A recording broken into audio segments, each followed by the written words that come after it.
Seraphina Blackthorne woke to the sound of her own screaming. Her sheets were soaked in sweat, something that smelled metallic and wrong. She raised trembling hands to find her fingernails had grown into claws overnight. And beneath her skin, something was moving, something alive and furious. The blood moon hung outside her apartment window like a crimson eye, watching, judging, calling to something deep. Inside her chest, that had been sleeping for 25 years, Seraphina stumbled to the bathroom mirror and gasped. Golden eyes stared back at her, not her brown eyes. These belonged to something wild and ancient and hungry. Her reflection flickered. For just a moment, she saw someone else entirely.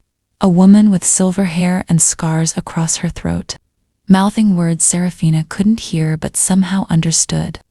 "Run," the woman was saying. "He's coming for you." Seraphina had always been ordinary, painfully, deliberately ordinary. She restored old books in the back room of an antiquarian shop, lived alone with her 3 cats, and had never so much as gotten a speeding ticket. Her adoptive grandmother had raised her to be invisible, to never draw attention, to never ask questions about the parents who had died in a car accident before her first birthday. But as the blood moon reached its peak, ordinary was no longer an option. The first memory hit her like a physical blow. She was running through a forest on 4 legs, her paws silent against the moss-covered earth.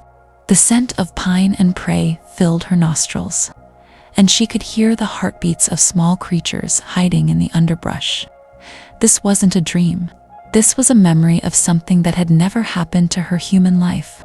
The second memory was worse. She stood in a great hall surrounded by wolves the size of horses, their eyes reflecting torchlight as they bowed their heads to her. She wore a crown made of bones and silver, and when she spoke, her voice commanded absolute obedience. "The blood moon rises," she heard herself say.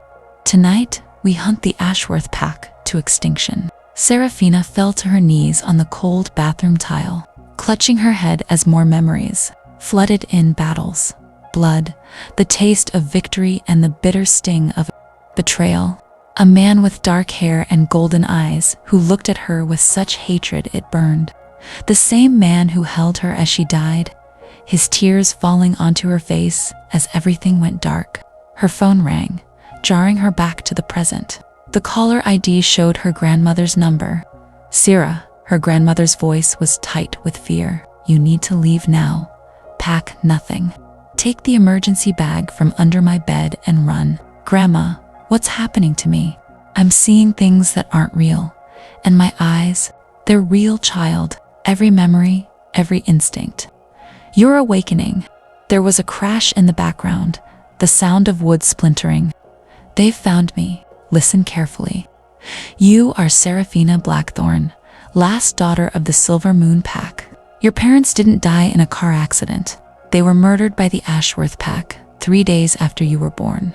I've kept you hidden in the human world, but the blood moon calls all of our kind home." Another crash, closer this time. Her grandmother's breathing became labored. "The prophecy, Sarah, every blood moon for 300 years, it's been the same. When the crimson moon bleeds brightest, the Luna born of 2 worlds shall choose. Bind the beast or break the bloodline. You are that Luna, and he is coming for you." Who's coming? "Kieran Ashworth, the AlphaKing, the one who killed your parents, the one who the line went dead." Seraphina stared at her phone, her mind reeling. Everything she had believed about her life was a lie. Her parents were werewolves who had been murdered. She was some kind of prophesied Luna, and somewhere out there, the man who had destroyed her family was hunting her. She had always wondered why she could read in the dark, why she never got sick, why animals seemed drawn to her. Now she knew. She wasn't human at all. The sound of howling drifted through her apartment window. Not one wolf, but many. They were close and getting closer. Seraphina grabbed her jacket and keys. But before she could reach the door, her body seized with pain so intense she collapsed. Her bones were breaking. All of them at the same time. She tried to scream, but the sound that came out was a howl that shattered every window in her apartment. Her spine stretched and curved, her face elongated, and silver fur sprouted from every pore. The transformation was agony and ecstasy combined, like being torn apart and reborn in the same moment. When it was over, she stood on 4 legs in the ruins of her living room. Her wolf form was nothing like the brown and gray creatures she had seen in nature documentaries. She was silver from nose to tail, with eyes that glowed like crimson stars. Even in her confused state, she knew what this meant. Luna wolves were silver, and according to every piece of werewolf lore she was suddenly remembering, they were also extinct.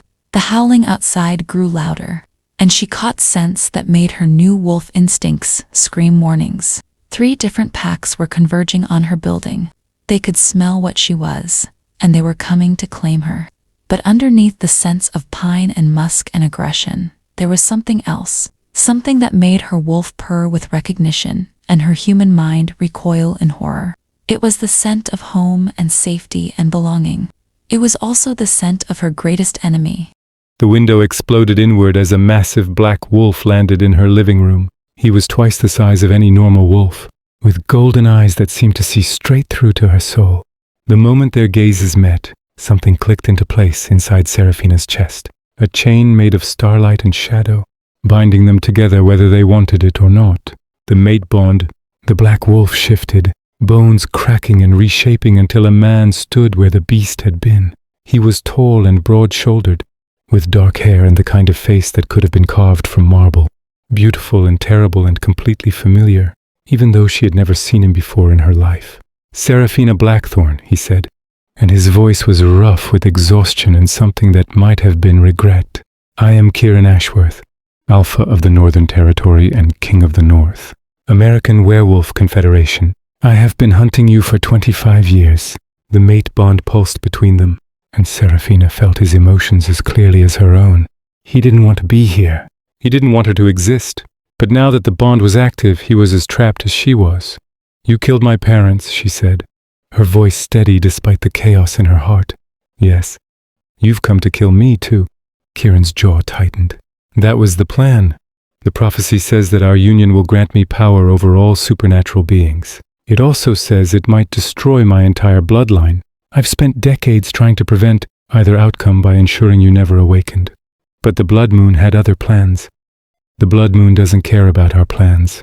He took a step closer and the mate bond flared so strongly that Seraphina gasped. "I can't kill you now. The bond won't let me harm my mate, no matter how much I might want to." Outside, the howling reached a fever pitch. The other packs were closing in, drawn by the scent of the awakened Luna and the power radiating from the newly formed mate bond. "They're coming for you," Kieran said. "Every pack in North America will want to control you. They'll use you to challenge my authority, to start wars, to reshape the supernatural world. They don't care if it destroys you in the process. And you do?" His golden eyes flickered with something that might have been pain. "I care about maintaining order, about protecting my pack, about honoring the memory of my family, the family that murdered mine, the family that was slaughtered by yours first." Kieran's voice was cold now, all trace of earlier emotion gone. "This war between our bloodlines is older than either of us. It's older than the prophecy itself." The building shook as something massive collided with the front entrance. Voices shouted orders in the stairwell, and Seraphina caught the scent of at least 15 different werewolves making their way toward her apartment. "We have to go," Kieran said, "now."